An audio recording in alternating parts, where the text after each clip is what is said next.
Well, good evening and welcome back to the Journey Home program. I'm your host, John Mark Grodi, here on EWTN. And once again, we have this great privilege to come together to hear a story of faith and conversion. We're joined by Father Doug Martin. He's a former Episcopal priest who came home to the Catholic Church in 2001, right? He's now a priest of the Diocese of Pensacola, Tallahassee.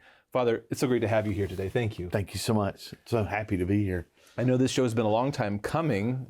Way back in the day, Father Bill had suggested to be on the show. Right. Like many people, it takes some time to keep kind of, simmering the story and getting to know it. It does. But I'm glad to finally have you here. Yeah. Glad to be here. Yeah.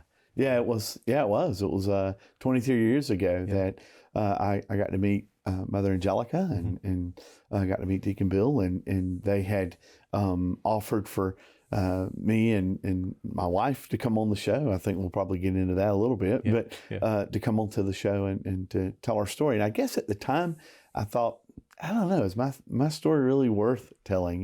Do I have enough? Is there enough to my story that would be worth telling? And I guess after 23 years, I thought, okay, it's about time. I can do this. Well, it's great to have you here, Father. Yes, sir. Let's go way back to the beginning. Where does it all start? Yeah. So I was born and raised in a United Methodist home. My parents were very devout Christians. We went to church not only once but twice on a Sunday, of course, because the Methodist Church, you go in the morning, you go in the evening, and so we went to church every week. I went to youth group. I remember, growing up, there wasn't a time when I didn't know who Jesus was. I mean, Jesus loves me, this I know, was always on my heart and my mind, and so I always knew who Jesus was.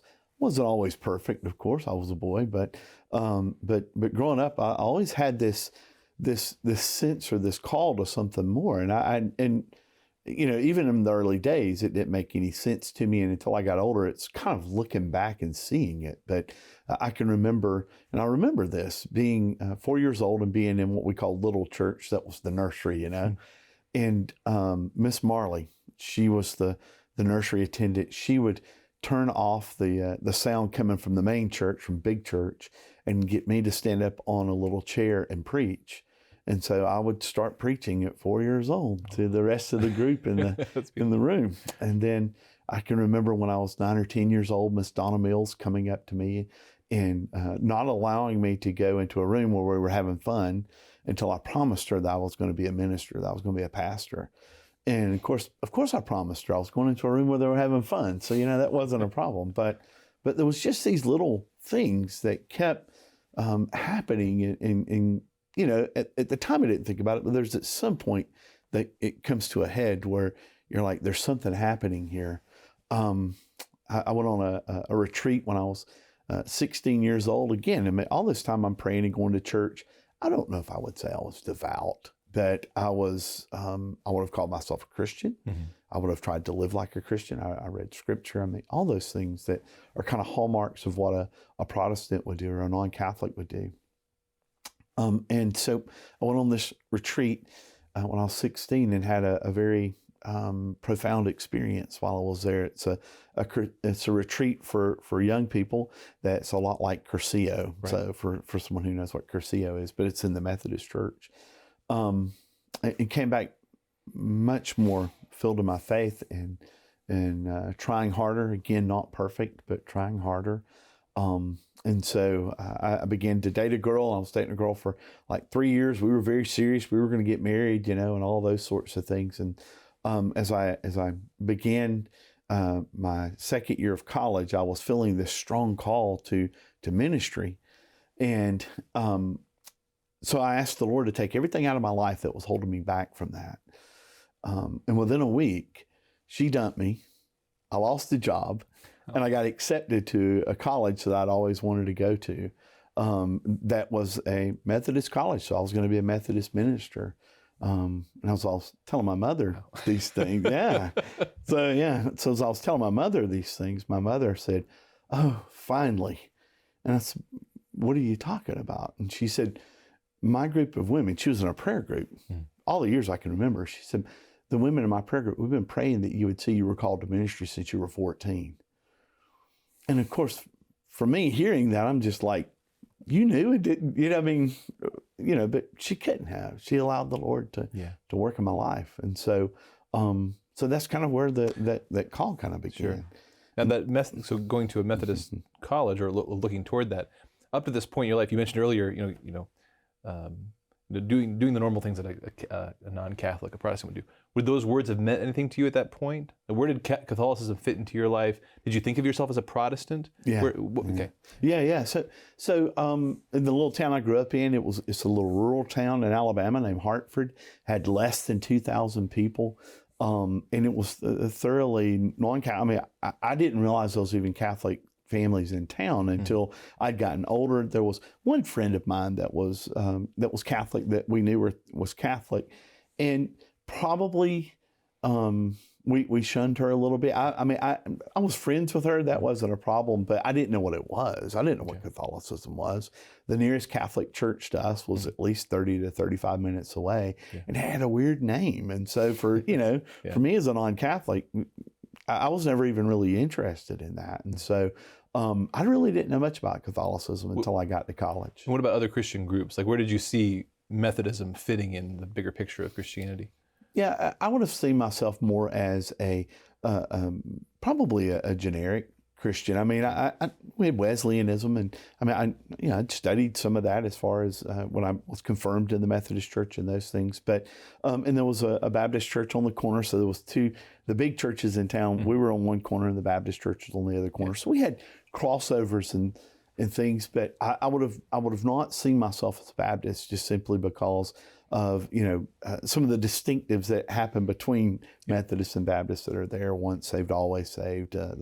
Those type of things. And so I definitely knew what Pentecostals was. I remember going to a Pentecostal church when I was younger, and it getting, for me as a Methodist, getting a little crazy, and me kind of not staying because of them speaking in tongues and those sorts of things. That really freaked me out because I'd never seen that kind of stuff before. But the little Methodist church I grew up in was very liturgical, though. We had an altar rail. We had a table in front with the candles on it, with a cross on it, not a crucifix, but a cross. And of course, that's where we had communion once a month. I still remember the prayers from that because they're very similar to the 1928 prayer book for the Anglican Church, for the Episcopal Church. Right. And so we said the Apostles' Creed, the doxology, and the Gloria Patri every single week. Yeah. We said, we had a very liturgical form of worship, and I didn't really know that because it's all I'd ever known. Right. And so for me, growing up Methodist, I didn't realize that I already had that kind of binge towards that. Yeah. So anytime I would visit like a Pentecostal church or a Baptist church where there wasn't really a liturgy, I always felt like I was more, and this isn't a knock, it's just the way I felt. I always felt like I was more at a Bible study than I was in worship. And I guess early on that was a key part of what kind of led me to Catholicism without even really knowing that it was going to lead me to Catholicism. Sure. So I would have sensed myself as being a Christian, but there's multiple Christians. There's all kinds of expressions, and I would have been fine with it being that way. So, what was the school that you ended up going to? So I wound up going to Huntington College. It was in Montgomery, Alabama. Right. It's a United Methodist school at the time. It was very well known where we were for producing. I mean, a lot of the Methodist ministers that were in our conference there went to this school. And so I just thought, I'm a Methodist. I want to be a Methodist minister. I need to go to a Methodist college. And so I went to Huntington College. It's a very good school. It was a very small school, though, about 1,000 people, maybe 500 on campus. That had family atmosphere to it. But when I got there, I was immediately challenged because I went there kind of somewhat protected. I knew the Bible, but I wouldn't say that I was very deep in my faith at that point. I'd never really been challenged that much either. And so when I got to college, I met a good friend of mine. We'd become good friends, and he really started challenging me to dig deeper in my own spiritual life, to dig deeper in what I believed and how I presented that to people in my devotional life.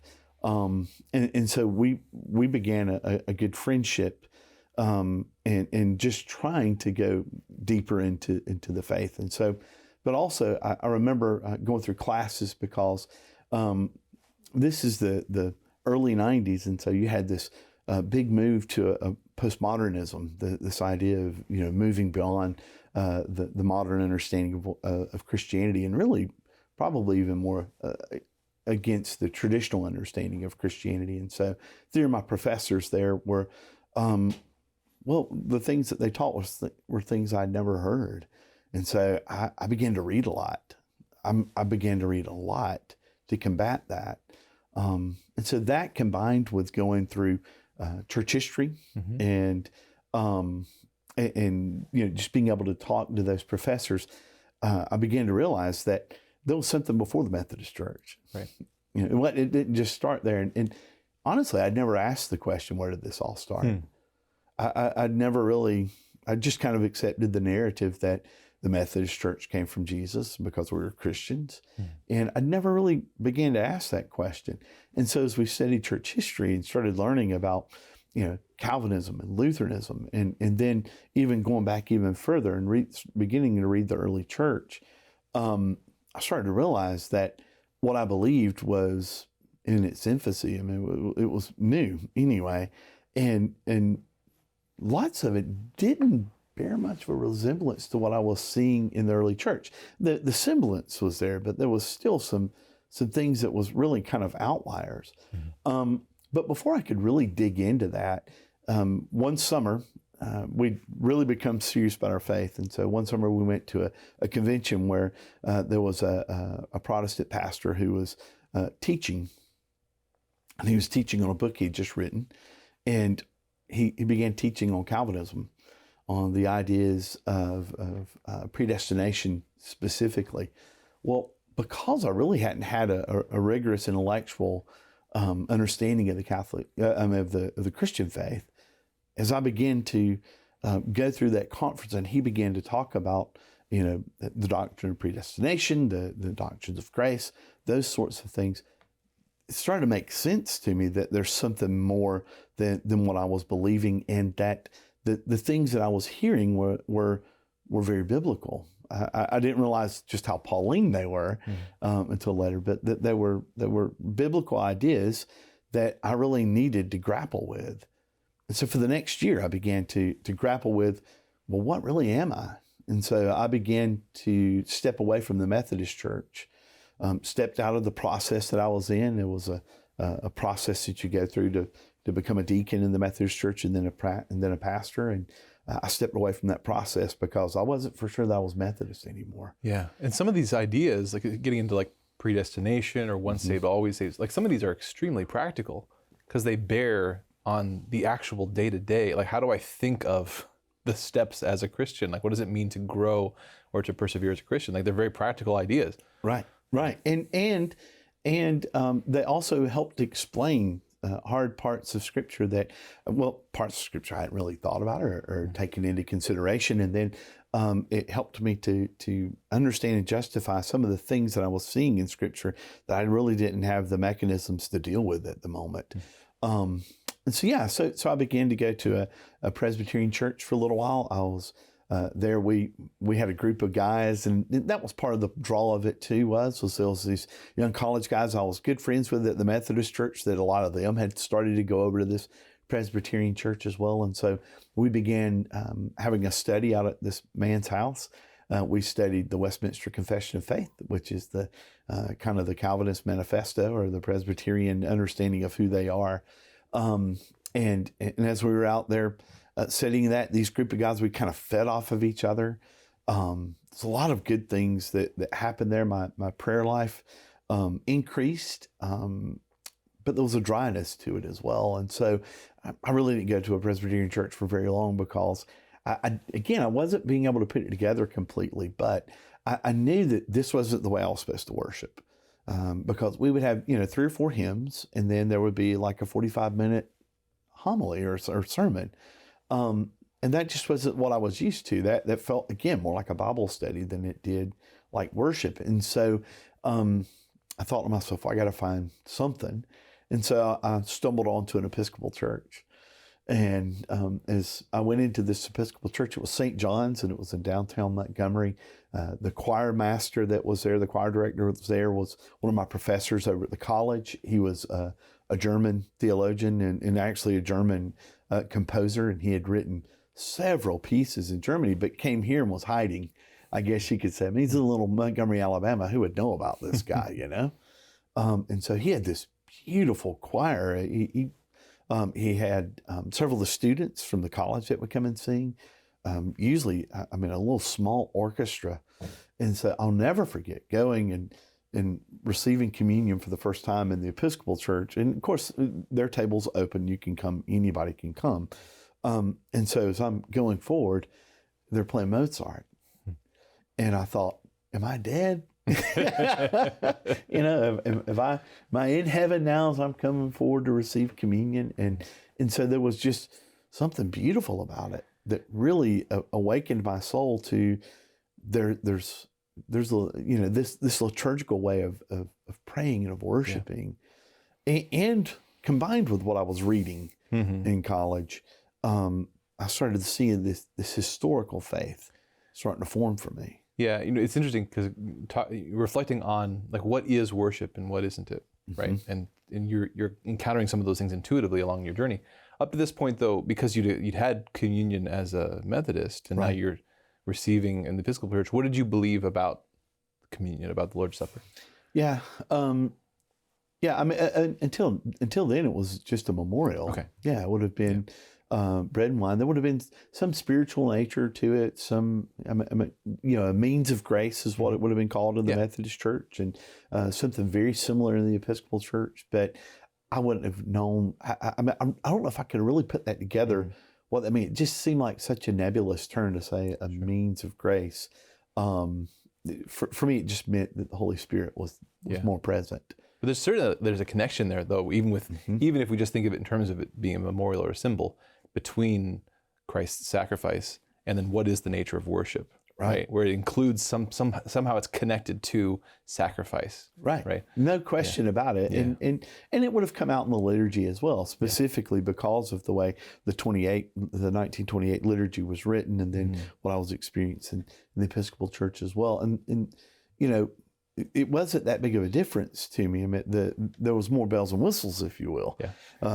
Nicer vestments. You weren't just wearing a black Genevan gown with a stole, but actual vestments, and the music would have been different. But still, that semblance was there. The kind of the seed was there for it, and so yes, it made sense in that way. But you're right. There was this sense that there's something more going on there. And, in the Methodist Church, even on that retreat I was talking about, we had communion every day. And it was funny to me as I think back on that I remember then how wonderful that was to be able to receive communion every day and to go through this liturgy, this spiritual exercise, this liturgical exercise, and to receive, communion during that time. And just, what did it mean? What do we mean by communion? Right. And how that, it was a communion of us, but it was a communion with Jesus in some way that we really either weren't explaining or couldn't explain. Right. I realize there's at some point we can't explain all of it anyway, but just seeing it that way.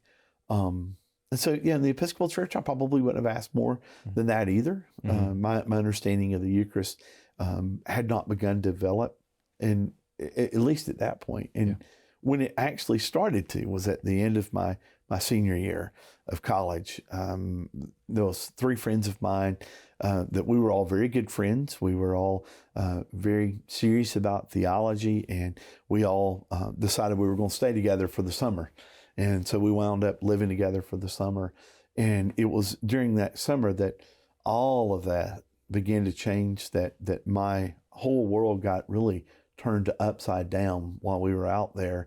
One of the guys that went with us was dating a Catholic girl, and that was the mistake. He was dating a Catholic girl, and so as we were going out there, her mother had heard about us through her daughter, and she said, well, let me give you, this will tell you how long ago it was. She said, let me give you some cassette tapes for them to listen to. So it's been a while. Yeah. We're talking early 90s here.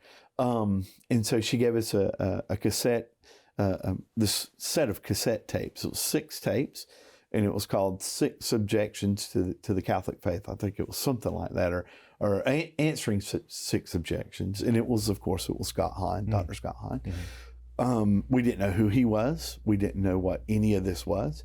But we took those tapes to listen to because we were going to make fun of them, because Catholics don't know the Bible. I mean, this guy's going to talk about, the Catholic, the faith, the Christian faith. We're going to make fun of this guy. And I can remember as we were listening to those cassette tapes, just how quiet it would get when we were listening to them, because what we were hearing was, A, stuff we never heard of, and then B, things that were, all these loose threads that was out there being drawn together through his experience, but particularly through his understanding of church history, of Scripture, and of course of liturgy itself, and just beginning to tie these things together. And as he did, of course, we didn't want to be Catholic. Well, we really didn't. And so as we began to listen to those things, those caused a lot of questions for me and for the 3 of them. Just a little heads up on the story: 2 out of the 3 became, all 3 of us out of the 4 became Catholic. Wow. So, and one of the other ones had become an Eastern Orthodox Christian. So, so it had a profound effect on us. It really changed the trajectory of all 4 of our lives. But as we were listening to cassette tapes, on purgatory, on Mother Mary, on the Pope, on tradition, and then of course on the Eucharist as well. These all had a profound impact on us, because we had to start really dealing with this now. And that was the one thing in college we didn't deal with. Why would you bring this up at a Methodist college? You already don't, if you're wanting us to be Methodist ministers, you already don't want us to leave the Methodist Church. But if we were, at least we would be Christians. Why would you allow us to leave and be Catholic? So those kinds of things really weren't discussed. It's the first time I really ever dealt with John 6. As a non-Catholic growing up, we didn't talk about John 6. Yeah. It just wasn't a topic of discussion. It wasn't something that we read or had Bible studies on or anything like that. Yeah. And because you got to pick what you read before your sermon in a Methodist church, you would have never picked that. I mean, I never heard anyone speak on that or preach on it. Yeah, it's a verse that demands some explanation. You can't just let it go. It can't just. You got to have something to say about it. Yeah. And so we, it was 7 years from there that my conversion happened. And so, when we were dealing with these things, I just had decided, I was coming out of Calvinism at this point and become very anti-Catholic while I was there. Before that, like I told you, growing up, I didn't really even know what it was. Right. But I become very anti-Catholic after I become a Presbyterian. And so I was dead set on not becoming a Catholic. I can't become a Catholic. And so I fought it. I fought it as hard as I could. And wouldn't allow, some of these arguments. I would say, well, okay, it's okay if I believe in purgatory, but that doesn't mean I have to be Catholic. Right. And so I began to deal with these things right after college, and then for the next several years. And so going to this Episcopal church, realizing I could be a Calvinist and maybe even have some Catholic leanings, that I could fit into this church, because I'm certainly not going to put myself under the Pope. I'm not going to do that. So I began to go to Episcopal churches as much as I could, still fighting with the ideas of Calvinism themselves, and trying to make sense of what I'm experiencing in Catholicism. And so I wound up joining what's called the Reformed Episcopal Church. Okay. And people may or may not know this, but in Calvinism, they usually call that, they will call it Reformed. It's the Reformed theology. You hear oftentimes of people being Reformed Baptists, and just simply coming from the Reformation itself. And so I see Reformed Episcopal, well, man, I can fit into there. That sounds perfect, not realizing by Reformed, they meant Reformed from Episcopal, not Reformed in the way I was understanding it. Right. So I planned to attend one of their seminaries. I had worked through some of these issues, but I wasn't ready to really go all the way with being a Catholic. I knew that I had issues, though. I knew that there was problems. And so, probably going into seminary, had I explained those problems to the people that was accepting me in seminary, they might have been like, you need to work these problems out first, Yeah. But because I took them in with me, it kind of made it to where I wasn't for sure where I really fit in, where I was really supposed to be. So I started out at a seminary in Philadelphia. It was called Philadelphia Theological Seminary.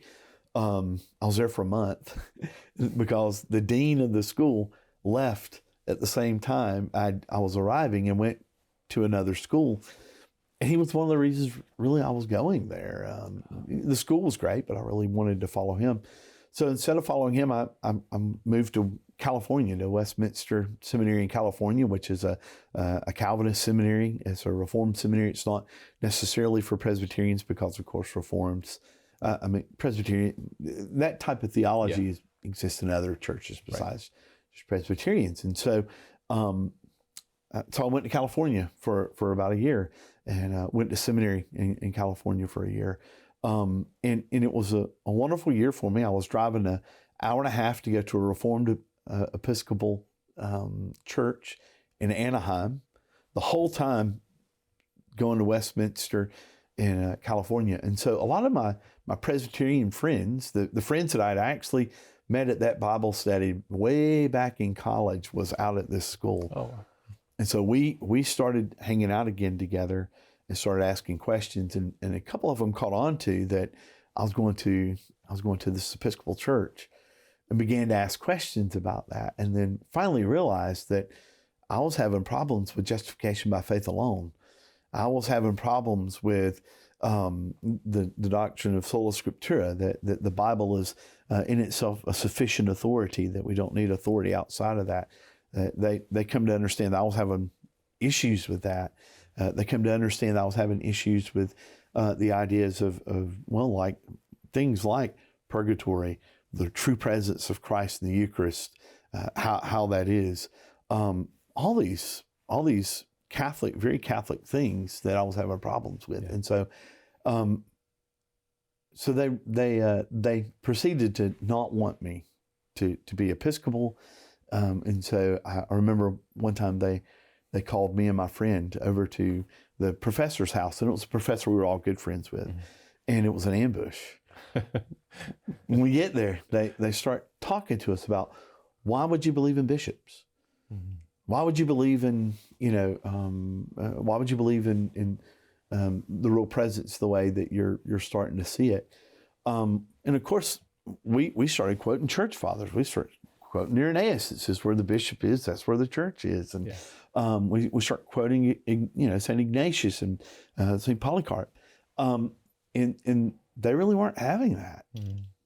They didn't want us to leave, and so they would try and turn those, the way we understood those things, and change the meanings of them, change the meaning of what bishop meant, change the meaning of what priest meant, change the meaning of what a deacon meant, and they re-explained it in the way that they understood it from the tradition they were coming from. Yeah, and so it just became this argument between us, and it was very uncomfortable. But it also helped me to start putting distinctives down. Gotcha.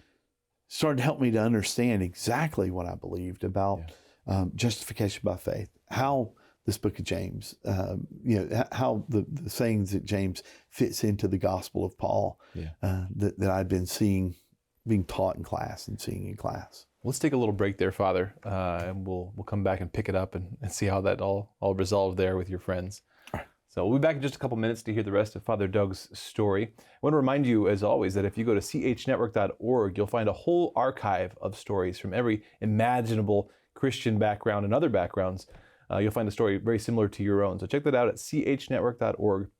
And we'll be back again in just a couple minutes to hear the rest from Father Doug. See you then.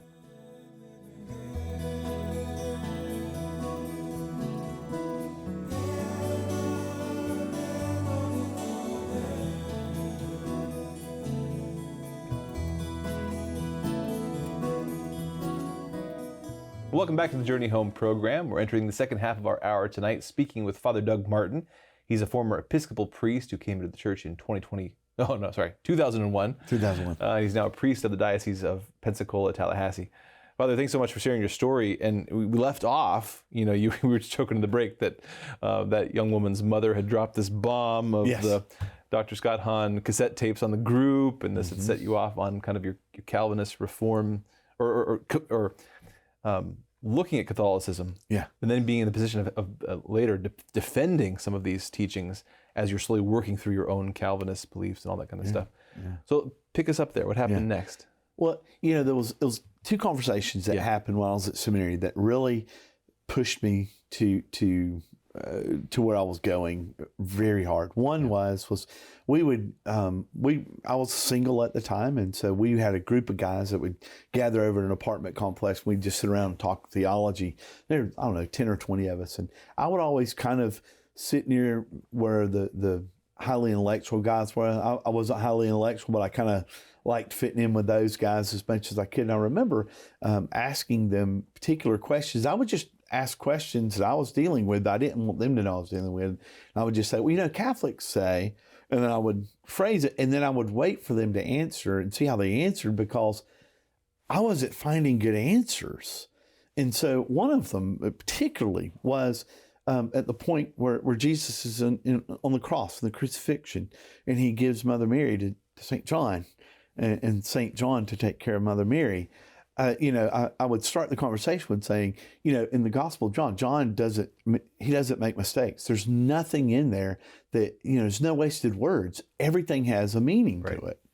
And so I set it up really well so that when we got to that point, I would say, all right, so what do we make of Jesus giving his mother to John? Yeah. And they said, oh, it's just the common thing. And I said, may have been the common thing. It wasn't, but maybe it was. But even still, why talk about that? Mm-hmm. Why would John mention that? Specifically in such a powerful moment where Jesus is on the cross, he would mention this small banter that really doesn't matter. Right. There's got to be something more to it. Yeah. And I could never get a good answer for it. I could never get a good answer besides what the Catholic Church had taught. Right. And so that was one of those things that I was like, man, what am I going to do with this, Yeah. And then the other was in class. I had a Doctrine of the Church class. I was taken with a very famous theologian. He was the first president of Westminster East and Westminster West. And if someone's a Presbyterian or a Calvinist, they know how big of a deal that is. That's a huge deal. For those of us who don't know what's happening in Calvinism, you may not understand how big a deal it was. But so I came up to him after class. We're talking about the Doctrine of the Church. And I asked him, there's this connection that Catholics make between Matthew 16 and Jesus giving the keys of the kingdom to St. Peter, and then this Isaiah 16 passage where, Isaiah 22 passage where David is giving the keys of the kingdom to Eliakim. Right. And I said, what do you make of that connection? And what do you think it says to us as, non-Catholics? And he's looking at me, and then he looks back and he fixes his paper and he says, well, they're just wrong. And so I'm standing there waiting. I'm thinking he's collecting his thoughts. And he turns back to look at me as if I'm still standing there. And he says, they're just wrong. And I thought to myself, this guy who's, stalwart, this is the best. This is the best you can do. I knew then I was in trouble. I knew then I was in very serious trouble. And so at the end of that semester, I wound up leaving that school and going to another Episcopal school in Shreveport, Louisiana. It was called Cranmer Theological Seminary. Cranmer was one of the English reformers, and for someone who's an Anglican, he would be an English martyr. He was the one who who was a part of King Henry VIII and helping him draw the English church out of the Catholic Church. There was at one point he reverted back to Catholicism and then went back to English. It went back to the being an Anglican, and as a matter of fact, burned his hand because that was the hand he signed his recantation when there was this flip back and forth in England between Catholicism and Anglicanism. And so it was just funny that I would go to this place of this man named Cranmer and then become a Catholic afterwards. But while I was there, I got a very good and thorough education. It was a wonderful seminary. But we did delve into patristics a lot. We delved into the Eucharist a lot as well. And I can remember that our text for our Eucharist class was Louis Buet, which is a Catholic theologian. I can remember us going through it and them explaining how, well, Buet means this, but we mean this by it. And me thinking to myself, why are we reading Catholic sacramental theology? I mean, don't we have our own? And Anglicanism did. I mean, I'm not sure as systematically, but did. And so again, it just began to wear on me and made me really question, am I really in the right place or not? But again, I did not want to be a Catholic. And so I just came to a realization and came to a point where I said, I realized in the Anglican Church, I can be as Catholic as I want to be without being Catholic. I can go as far as I want to go. Right. As someone might say, I can have my cake and eat it too. I can have whatever I want off the bar and not have to take the whole thing. Well, when I got to the seminary and I'm dealing with all this, I met my soon-to-be wife, my bride. Her name's Amanda Martin, and when we met there, I had this bad habit of running girls off because I would talk about theology too soon or too much. And so I decided with her when we met, all right, I'm not going to talk about theology with her. And so when we met, I saw her across the room. I told my buddy I'm going to marry her. I'm not that kind of a guy.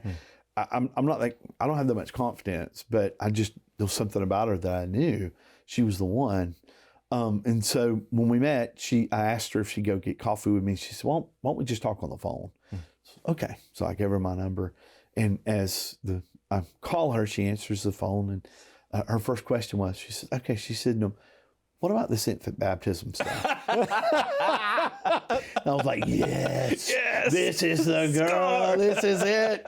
Finally, I was like, I know what Adam felt like, bone of my bone, flesh of my flesh. I was like, this is Eve. This is her. That's so great. And so we began I explained it to her, and she said, I want that for my babies. And so that's when I knew she was the one. So she was with me throughout this whole time, throughout this back end of this process of me going through it. I think she knew that I was dealing with Catholicism, but I think she thought, he would never do it because she wouldn't have. And so I think she thought, hey, he would never do that because I'm a very passionate person and I'm very committed to whatever I'm in. Even if I'm struggling with things, I'm still very passionate. So my senior year of seminary, I'm getting near finished, and we have a priest from the Episcopal Church who comes in and asks for 2 priests to come and be in his church and to be priests at his place. And so I was one of the ones that was picked, and I thought to myself, they're not going to ordain me. I mean, at the time, and still, I didn't believe in the ordination of women, which at the time in the Episcopal Church, it's the first question they would ask. Right. And then the second thing was they just started putting forth a liturgy for same-sex unions, and I couldn't do that either. And so both of those issues made it almost an impossibility for me to be, ordained in the Episcopal Church. And so my pastor was the first one, being the innovator he is. We were the first. I was the first priest ever ordained by an African bishop. So the whole process has started now with the ACNA. that started with me. I was one of the first ones to ever have that happen. And so I was actually ordained in the Episcopal Church, the Anglican Church, actually. Because they had only an African bishop would ordain you with your conservative beliefs. Yeah. Correct. Yeah, okay. And the bishop that was there, Traditional. he was he was unwilling to ordain me, but he said, "But look, if you get him ordained, I'll accept him." Gotcha. And so that's how I got by their boards. That's how we got in. Right. And so me and my best friend, we were both ordained and became Episcopal priests. It was a very Anglo-Catholic parish is what I would have called it, just because we had more leanings towards Catholicism. I joined a group called the Society of the Holy Cross, which is a group that prays for union inside of the Episcopal Church to become for union with the Catholic Church. Yeah. So again, I was already going that way and leaning that way. And because we were such an Anglican Catholic parish, that some of the things that we did at the parish were very, very Catholic in nature. We reserved the hosts. We had adoration. I heard confessions, at least during Lent. So they were all very Catholic things. And there was at some point, I got to the point of, thinking to myself, what am I doing here? Why am I not just becoming Catholic? But at that time, I didn't know that you could be a married Anglican priest and become a Catholic priest. I didn't know that. And so I thought I would just have to leave priesthood and go.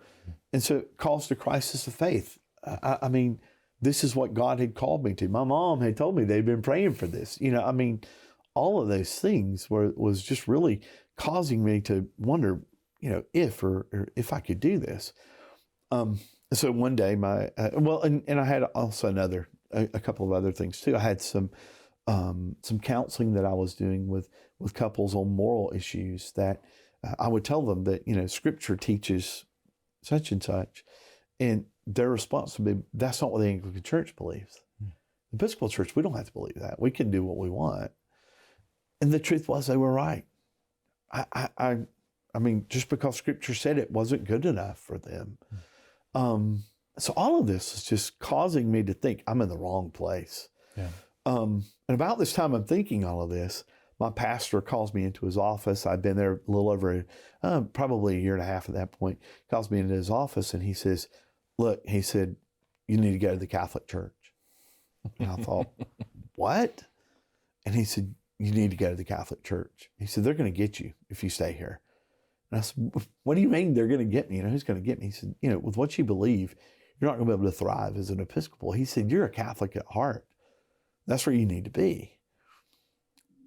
And that was the first time that I ever thought, maybe I could be a Catholic. Mm-hmm. It was the very first time, but I know I still had these issues with the papacy. Right.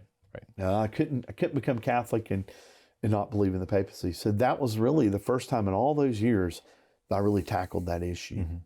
Mm-hmm. And so I began to tackle it.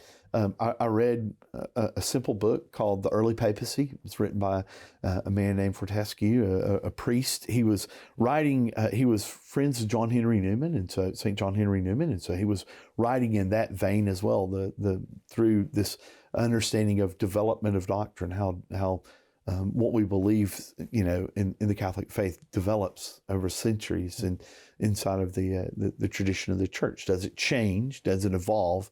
But develops. And so I read this, and the little book's about 125 pages. And you told me before, I'm going to give you this book, and this is going to push you over the edge. I'd have been like, one book's not going to do it.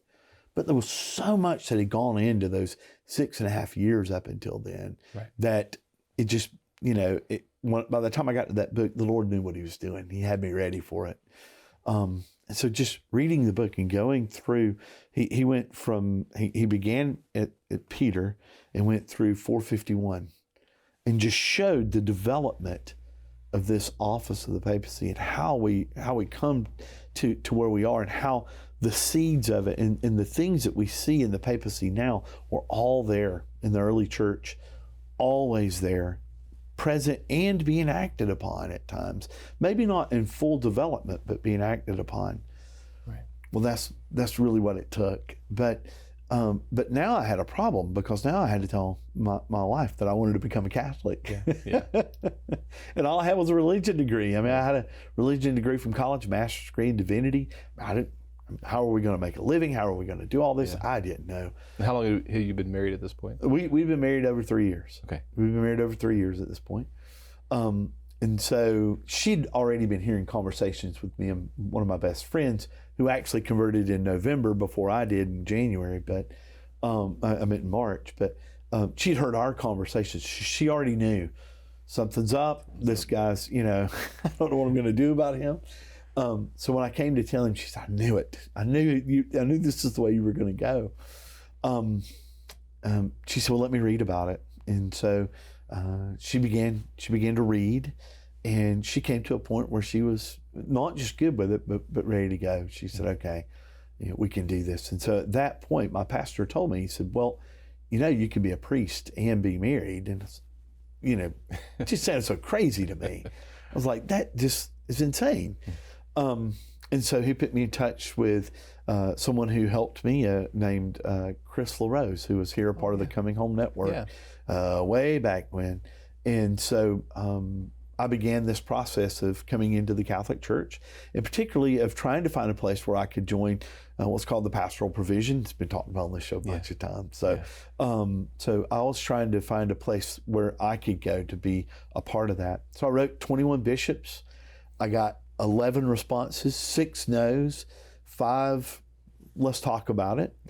And so I had 3 interviews. I had one with the Bishop Doran in Rockford, Illinois. I had one with Archbishop Chaput, who was in Denver at the time, and then one with the bishop that was in Wheeling, Charleston Wheeling, over here in West Virginia.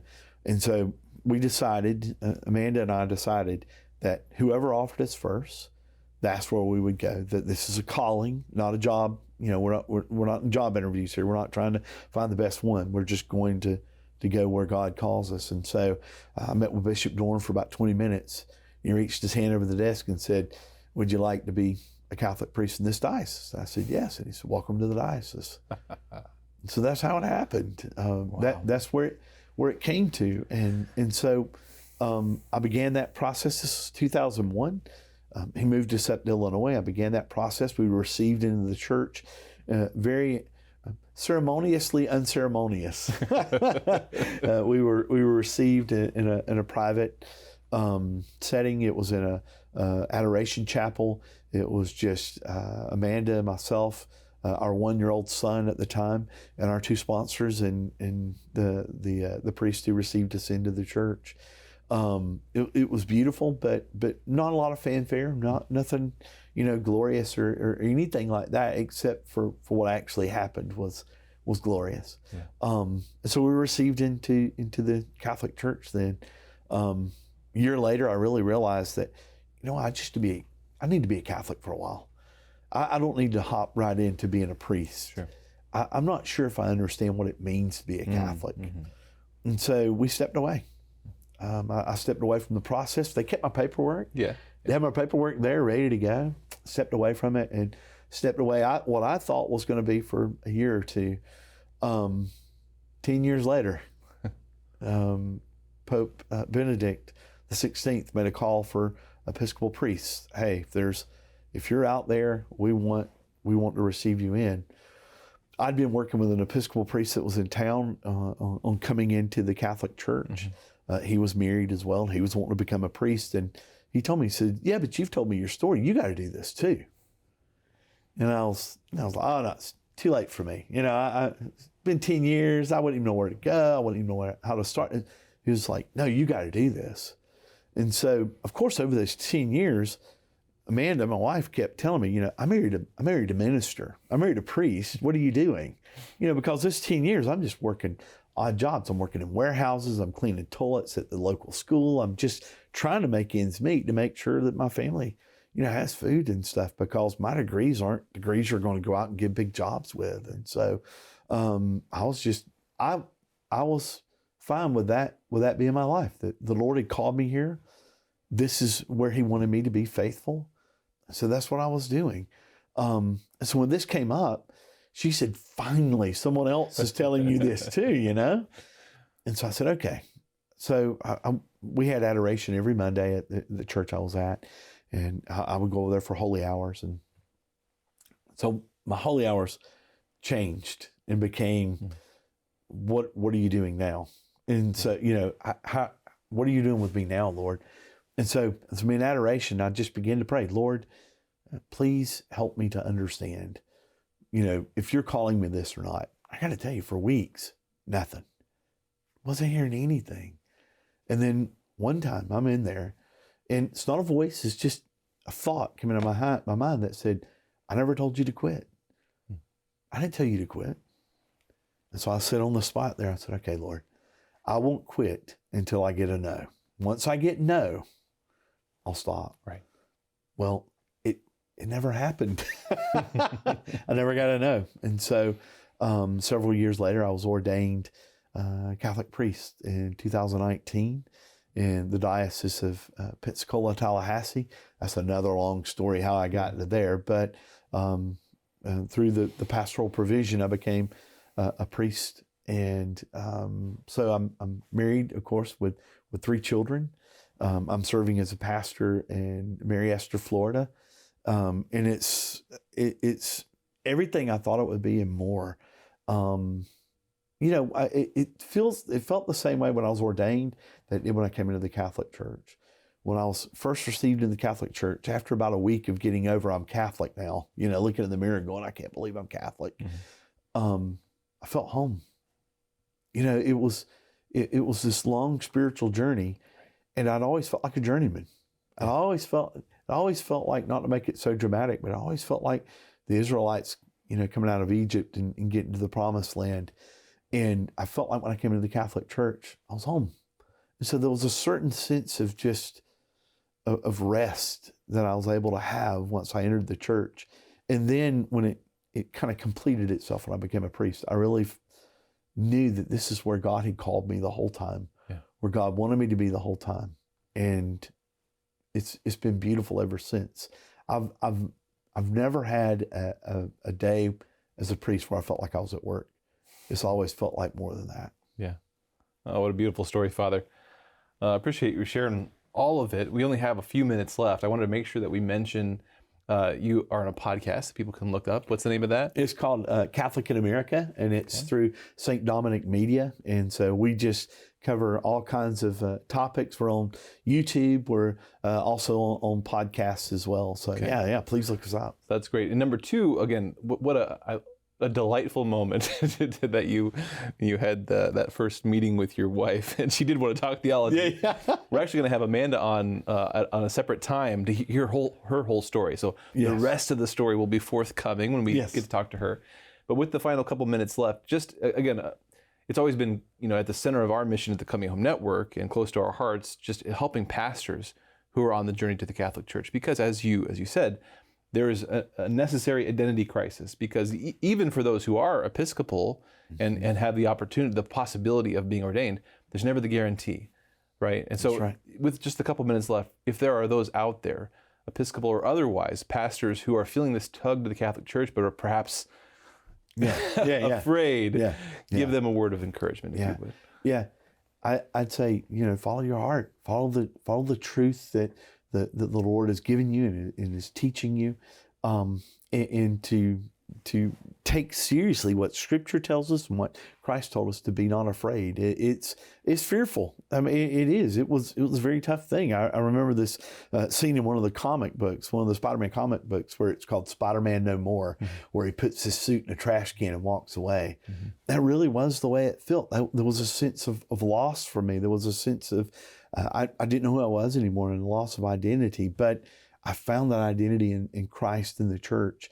Even before, I mean, I was okay with not becoming a priest. I'd accepted that, and it took a little bit of time, but it happened. But the Lord will provide. The Lord will take care of you. Yeah. And so to be strong, be courageous, be fearful or fearless, and come home.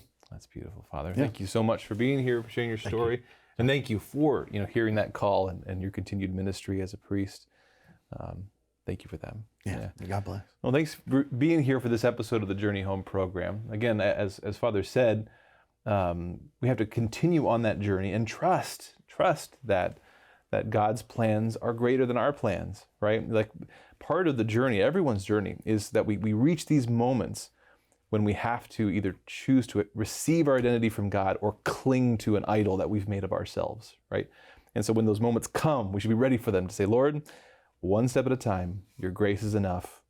And I trust you to lead the way. And so, we're so grateful for Father Doug and for so many others who have shared their story, come on to share the story of how they navigated through that and how the Lord has continued to bless them and work his mercy through them. So thanks again for being here for this episode of the Journey Home program. I pray it was an inspiration to you. We'll be back again next week with another story, but in the meantime, God bless.